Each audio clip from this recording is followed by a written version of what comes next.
everybody, Wayne here. In today's overview and review, I'm taking a look at Scream Aim Fire Pacific, designed by Jay Kirkpatrick and published by Tiny Battle Publishing. Thank you to Tiny Battle for sending me a copy to review, and even more importantly, thank you to all of you who have been watching my videos, recent subscribers, OG subscribers, everyone who comments, or even just watch, comment. I appreciate everything. You guys have made this channel what it is, and we're just getting started. So, all right, so let's dive in here. Scream Aim Fire Pacific is a solitaire tactical scale hex encounter wargame. The player controls the American infantry and armor, pushing inland to take objectives, using a die roll order system that gives you a guaranteed number of actions each round, but not always the exact type of action you need. A card-driven action system manages the Japanese AI defenders, which includes regular infantry, veteran infantry units, machine gun nests, pillboxes, and tanks. Victory is based on objectives such as Americans advancing in, destroying the pillboxes, and achieving a minimum American morale score. In the base game here, you play as the Americans, and the Japanese system is handled by the AI.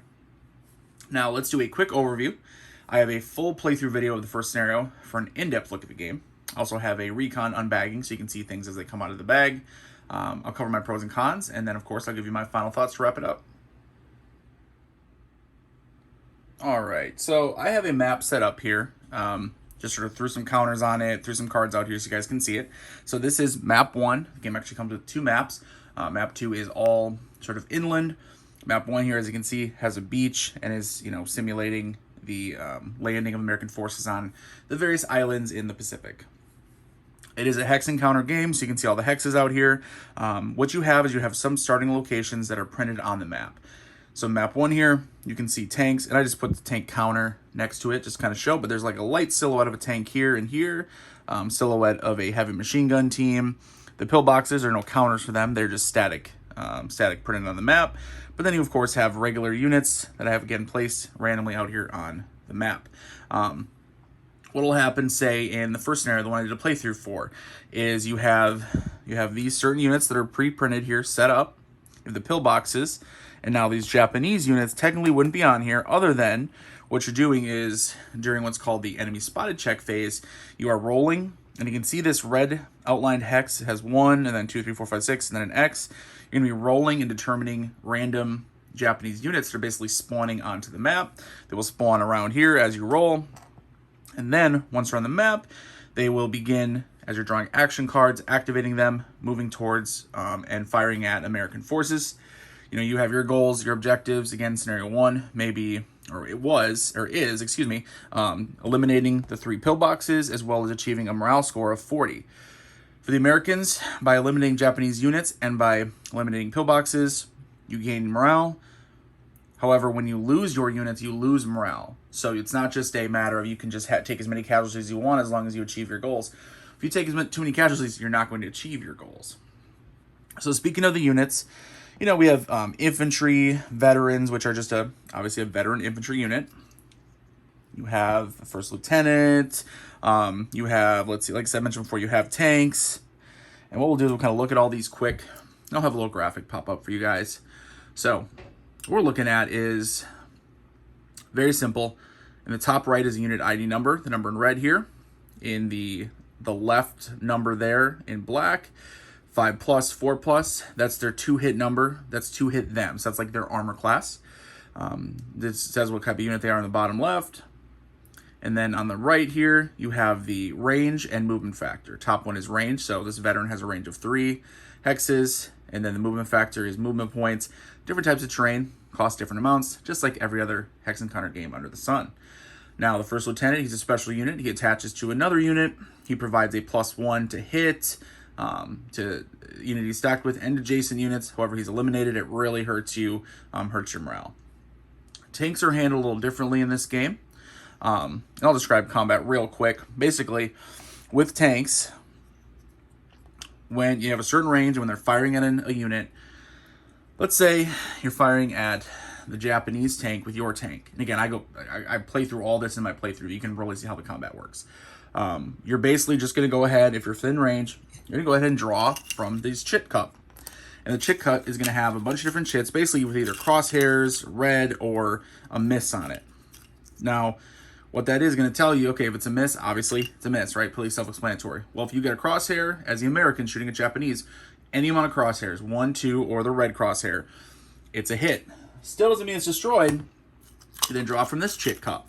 And you're going to see, oh, there it is. It was destroyed. Plus 10 morale. Or, oh no, bounced. The shot bounced off the armor. Fortunately, it was not destroyed.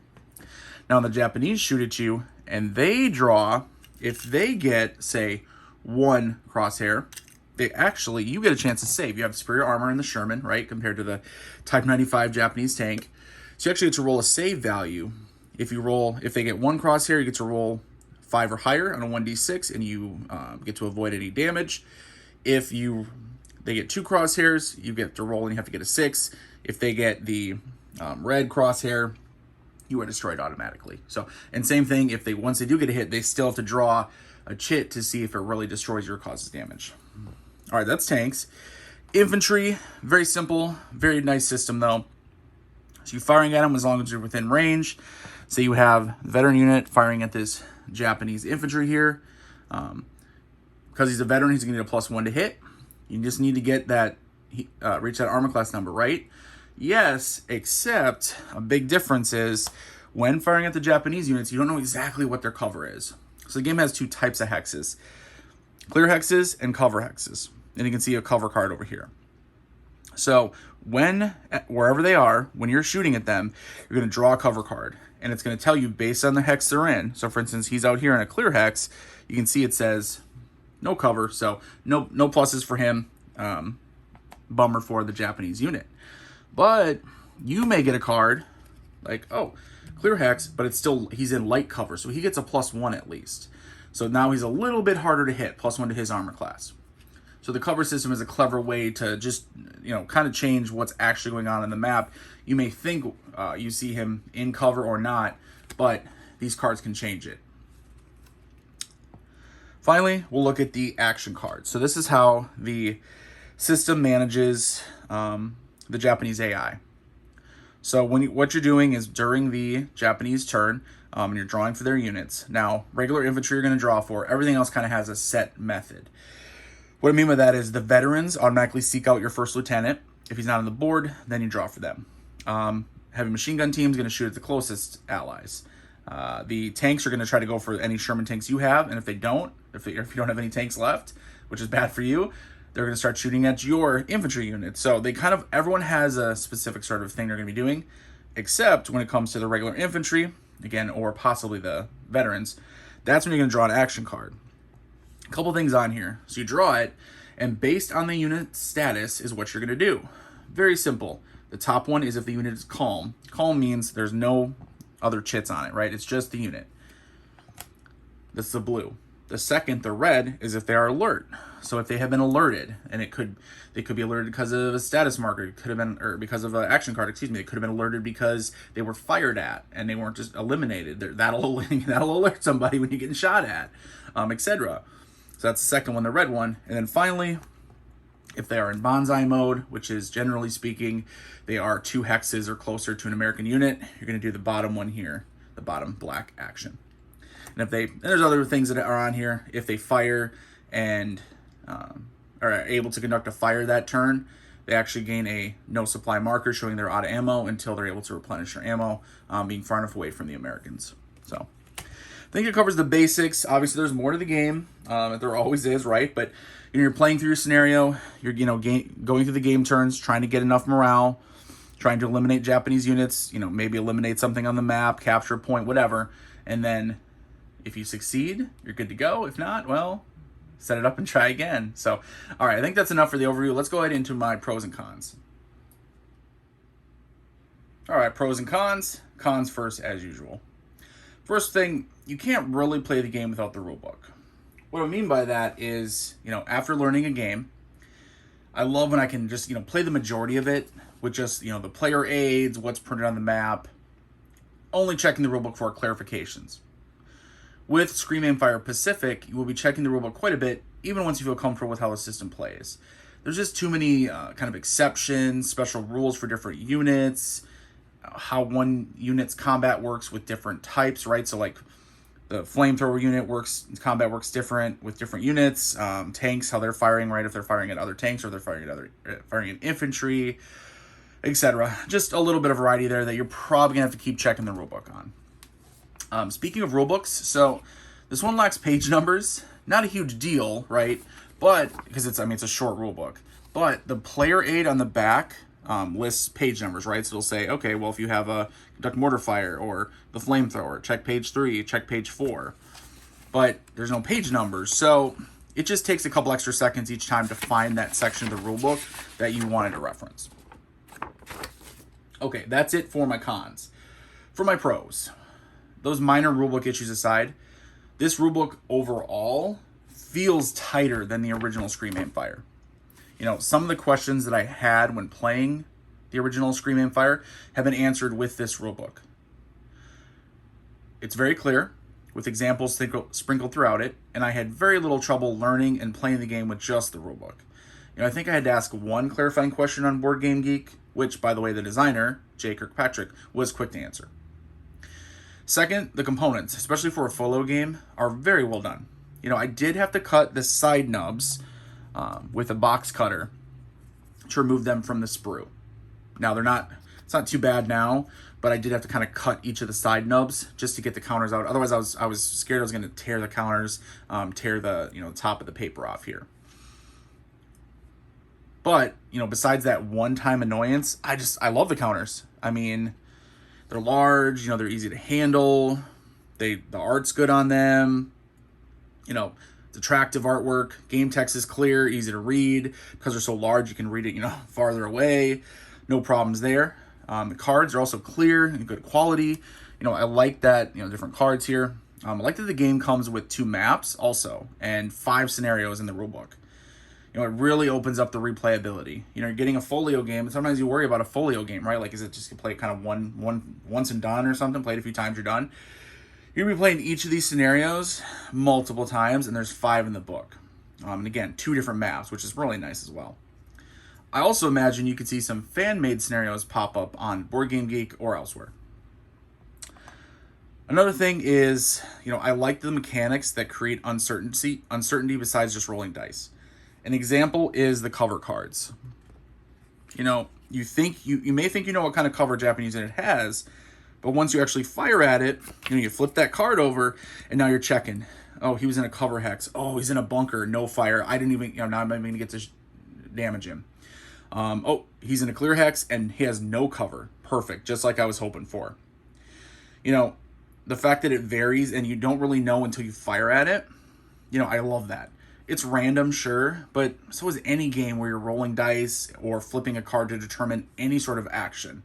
Something nearly every war game does. Even if it's just rolling on a CRT, you're still rolling a die. You're still leaving, Lady Luck kind of choosing what's going to happen ultimately. You can stack the deck in your favor, but there's still an element of randomness in nearly every single war game. Finally, I found many of my playthroughs of this game to be nail biters. The system Jay Kirkpatrick has created here reacts to how well you're doing in a simple, clever way. Thanks to the enemy spotted mechanic, if you have previously eliminated enough Japanese units, more are going to spawn onto the map at this location. However, if you are bogged down and you're not eliminating them, then the system doesn't spawn more. If there's already a minimum amount of Japanese units on the map, it doesn't keep piling on, making you feel like, well, I'm overwhelmed, I might as well just quit. And that's amazing. It's amazing that the system, keeps you from feeling overwhelmed while still keeping it challenging. I just love how it works. It feels like it's kind of an advanced mechanic for such a light game, but it plays super simple, super easily. Overall, that's a big credit to Jay and his design. All right, everyone. My final thoughts on this one. Scream Aim Fire Pacific improves on the Western Front version, which was already an excellent solitaire war game. Sure, it's more of a gradual improvement than anything revolutionary, but that doesn't make the game any less fun. I can easily recommend this game to anyone who wants a solitaire war game at this scale that is quick to learn and play. It's a light game, and grognards may be annoyed that the units can feel generic. You're not counting, you're not checking, every unit has a different type of gun or anything like that. But that's not what this game is, right? So for what it's designed to be, which is a quick playing game that isn't bogged down by a lot of chrome or too much detail, it works very well. You still get that flavor of infantry combat, squad scale combat, moving squads around, dodging fire, taking advantage of cover if you can, trying to secure objectives, possibly running out of ammo, relying on dice rolling, getting your, see if you can get a medic. If you have a guy that's hurt, you get a medic, et cetera, et cetera. There's a lot to how the game works, but it plays very well. And I just simply, and again, I've said it before, but the way the system works, it just creates a lot of tense games. I already described how the enemy spawn system works, and I covered it in my pros, but another clever mechanic is how the AI seeks out your units based on matching ID numbers, and or they target your lieutenant. It always feels like you're being pressured, you're being pushed, even in scenarios where you're supposed to be the aggressor, right? You're taking the beach, you're moving up the beach. Hey, you're the aggressive attacker. They just sit there, right? No, not in this system. They come after you. They're trying to push you off the beach and take out your leadership. So, well done, Jay and the team, for this game, this design overall, and then this game, Scream Aim Fire Pacific. Thank you to everyone for watching. I hope you enjoyed this video. Please let me know what you think of the video and of this game in the comments below. Have you played it? What do you think you're going to pick it up now? Let us all know. And of course, if you haven't, please subscribe to the channel. Even if you don't watch every single one of my videos, by subscribing or helping me get more of these games I can show off to you guys. So anyway, until next time, later.